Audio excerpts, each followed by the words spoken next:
안녕하세요. 다시 김광기 변호사입니다.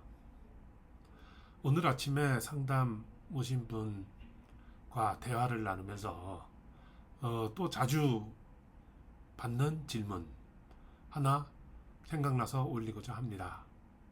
가장 자주 받는 질문 중에 하나가 파산이나 개인회생을 하려면 가진 재산이 없어야 한다고 얘기하는데 그거 맞나요? 라는 질문하고 또 어떤 경우에는 또 이런 말들을 또 믿고 재산을 함부로 다른 사람에게 돌려놓는다거나 이렇게 하고 나서 파산 개인회생 신청했다가 곤욕을 치르는 예가 있기 때문에 이 부분은 말씀드리는 것이 낫겠다고 생각했습니다. 지난번에 초기에 말씀드렸듯이 파산 회생 제도는 채권자들이 집합적으로 채권 추심을 하는 제도에서 발전해 왔다. 그리고 그 성격은 지금도 상당히 유지되고 있다. 이렇게 초기부터 말씀드렸습니다. 대부분의 파산에 이르는 사람들이 거의 아무것도 남은 것이 없는 상태까지 몰린 다음에 비로소 파산 전문가들을 찾는 경향이 있습니다. 물론 이분들이 끝까지 아무리 불리한 조건의 채무라도 갚으려고 절망적인 투쟁을 하는 것은 어쩔 수 없습니다. 바로 그 결과가 대부분의 사람들이 아무것도 남지 않은 상태에서 파산 면책을 신청하고 줄 것이 없다 이렇게 상태로 파산이 되는 것이 사실입니다. 그러나 대부분의 사람들이 그렇다고 해서 반드시 그래야 되는 것은 아니죠. 오히려 재산이 아무것도 남지 않은 상황이 변태라고 할 수 있을 것입니다. 그러한 예외적인 상황이 오히려 원칙이 되어버린 것 같은 그와 같은 상황을 여기서 보게 됩니다. 어쨌든 흔히 받는 질문 중 하나가 파산하려면 또 개인이 생활하려면 재산이 없어야 된다는데 그 재산을 누가 떠가는 사람도 없고 예를 들어 뭐 도로 지분이 남아 있다든가 조상의 묘가 있는 뭐 선산이 남아 있다든가 뭐 저당권이 꽉 차 있어 가지고 아무도 경매를 하지 않는다든가 뭐 이러한 가치 없는 재산입니다. 이런 것들이 남아 있어서 파산 절차가 빨리 진행 안 될 것 같으니까 이것을 다른 사람에게 미리 양도하거나 어떤 경우 이제 돌려놓으면 안 되냐 이런 질문을 많이 받습니다. 어떤 경우에는 뭐 실제로 빼돌리고 싶은 사람도 있는 것 같아요. 뭐 그런 경우 봤어요. 어떤 사람의 경우에는 뭐 그거 어디 다른 동업자가 있으니까 그 사람한테 넘겨놓고 하면 안 되느냐 그래서 열심히 상담해줬더니 뭐 부인한테 넘기는 것을 생각하고 있더라고요. 이런 경우에는 아주 사악한 사람이라고 할 수 있겠죠. 뭐 굳이 뭐 채무자라고 사악하다기보다도 사악한 사람은 늘 있게 마련입니다. 하여튼 여기에 대한 정답은 전반적으로 김광기 변호사가 보기로는 재산이 남아 있는 경우 오히려 좋습니다.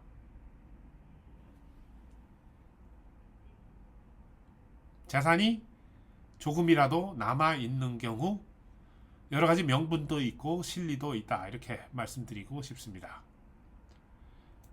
자, 이 슬라이드 보여드릴게요. 지난번에 다른 비디오에서 보여드렸죠. 예를 들어 채권자가 N명이 있을 때 예? 이들 모두가 권리를 행사한다면 매우 번거로울 겁니다. 예? 그랬을 때 이 N개의 소송과 N개의 강제집행을 다 병합해서 하나의 것으로 하는 것이다. 그런데 여기에서 강제집행이라는 것은 재산이 남아있을 때 소송도 마찬가지죠. 재산이 뭐 있을 때 실행하는 것이 맞단 말이에요.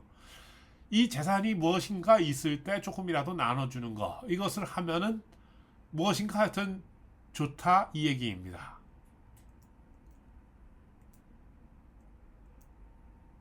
자, 파산 절차에서는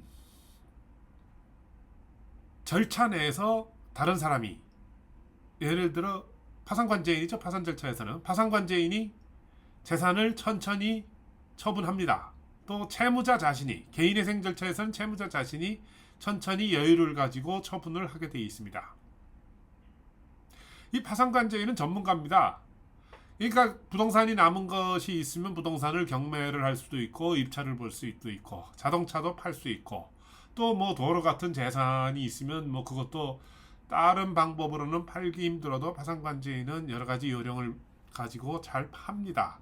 또 다른 사람한테 받을 것이 있으면은 소송도 할 수 있고 또 압류된 것이 있으면은 또 받아가지고 또 그것을 또 저 파산재단으로 환입할 수 있고 이와 같은 일들을 말하자면 법률 사무들이기 때문에 그 주로 그 변호사들 정도가 해야 하는 그런 일들이 많습니다. 그런데 이 파산관제인들은 한 분 한 분이 다 변호사로서 이와 같은 법적 추심 행위를 스스로의 권능으로 할 수 있는 사람들입니다. 그러니까 채무자가 해야 될 일을 예를 들어 뭐 설령 그 변호사를 위임해서라도 해야 될 일을 파산관제인이 공짜로 해주는 것이 되겠죠.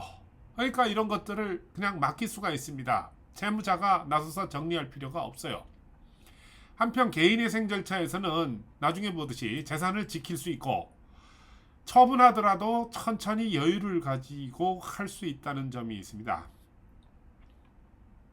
그리고 무엇보다도 파산 절차의 경우에는 세법상 유리한 면도 있어요. 이것은 소득세법에 숨어 있습니다. 나중에 따로 다루도록 하겠습니다.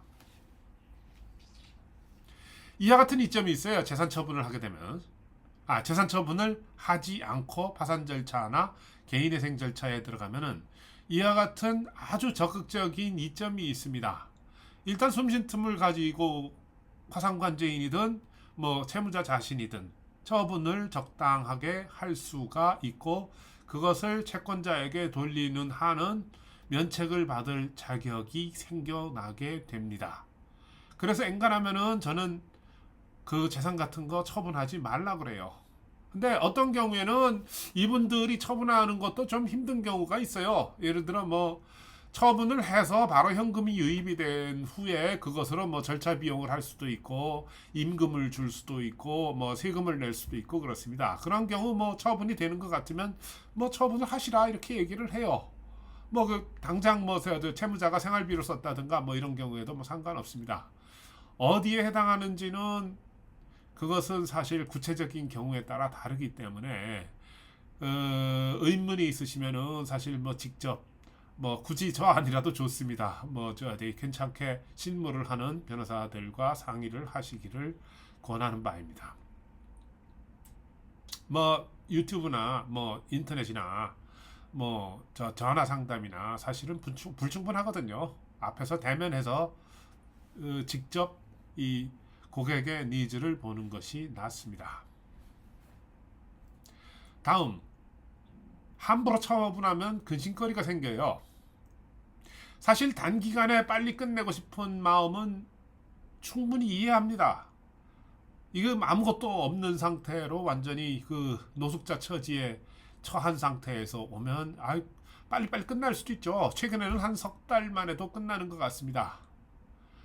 그렇지만 그걸 말해서 미리 처분하느라고 애를 쓰면서 몇 달씩 뭐 1년 이상씩 보내고 나서 그 상태까지를 만드는 고통에 비하면은 사실 파산 절차가 빨리 끝나게 하기 위해서 이 재산을 미리 뭐 처분해 버리는 거는 그렇게 좋은 선택이 아닙니다. 그것은 치명적인 불이익이 있을 수 있기 때문입니다. 그 첫째가 받은 사람이 사행위 취소 소송을 받을 수가 있습니다. 뭐 결국 가까운 사람일 텐데요. 가까운 사람이 그거에게 민폐가 되겠죠. 이 사행위 취소 소송에 대응하자면은 뭐 그 비용도 들어갈 거고 그 비용 들여가지고 뭐 결국 대부분 져요. 우리나라에서 사행위 취소 소송은 거의 채권자 쪽이 이깁니다. 게다가 이것을 이유로 면책을 못 받을 수가 있죠. 그러니까 돈 쓰고 불이익을 받는 그러한 경우가 있습니다. 속담으로 긁어부스럼이라 그러죠.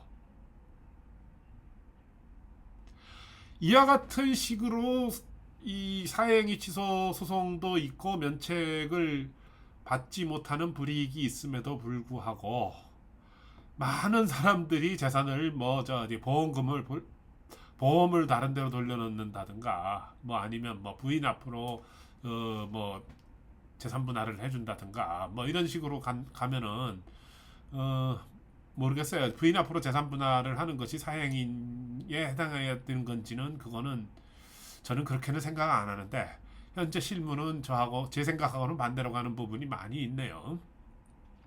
어찌됐든 충분히 이해합니다만은 하지 말라는 겁니다. 그냥 파산관제인이 하게 내버려 둡시다. 이렇게 보통 얘기하거든요. 여기에 대해서 이렇게 나오는 사실 직업적인 현실적인 필요성 때문에 일부 사무실에서 이 함부로 처분하라고 이렇게 권하는 경우도 있거나 아니면은 이 재산이 있어서 안 되니까 파산하지 말고 개인 이생하십시오. 아니면은 뭐 그때까지 기다리십시오. 이렇게 얘기하기도 하는 모양인데 사실 이게 뭐 저희 부끄러운 얘기입니다만은 어떤 경우에는 이 사건을 빨리 일부러 끝내고 뭐 다른 변호사 사무실로 이전하는 그런 팀들도 있고 그래서 그분들 이해관계로는 이거를 빨리빨리 끝내버리고 싶은 그런 생각 때문에 그런 것 같습니다. 저는 글쎄 그렇게 하지 말라고 이렇게 얘기를 하는 이유가 뭐 그까짓 뭐 파산 사건이 2년을 끌면 어떻고 이 재산을 처분하느라고 3년을 끌면 어떤가. 결국은 처분되고 결국은 파산 선고 이후로는 신득재산이니까 면책받은 거라고 가정하고 충분히 경제활동할 수 있는 것이고 어쨌든 깨끗하게 면책을 받는 게 낫지 않겠는가. 이렇게 해서 그 재산 처분을 하지 말고 파산 관제인에게 맡기라는 입장입니다. 어쨌든 구체적으로는 전문가의 상담을 받는 것이 낫겠습니다.